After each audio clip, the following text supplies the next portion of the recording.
नहीं भैया, एक लाइन अगर हमारी लाइन अच्छी लगी तो आप लोग खाली ताली बजा करके सम्मान कीजिएगा। कैसे? चाहे मोदी जी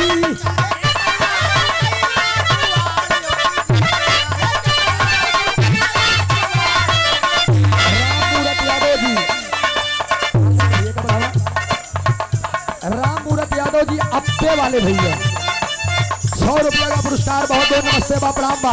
जितने भी समाजवादी पार्टी के सिपाही हैं एक ताली जरूर बजे चाहिए लाइन पे। चाहे कितना जुगाड़ बाबा जी,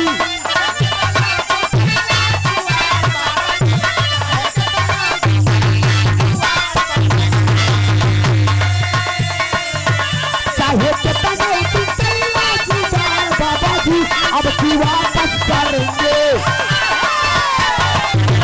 अब की वापस करेंगे तेरे साल बाबा जी, वापस करेंगे तेरे साल बाबा जी।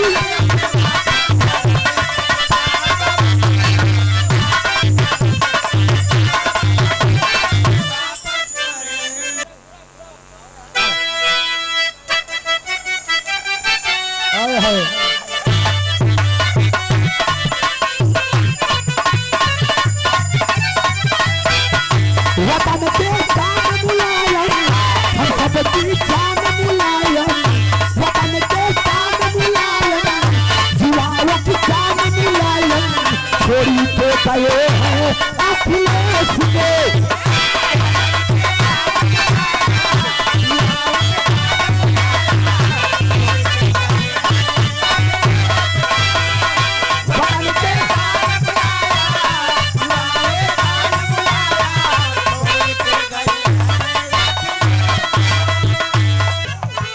गली और मोहल्ला छोड़े छोड़े है शहर,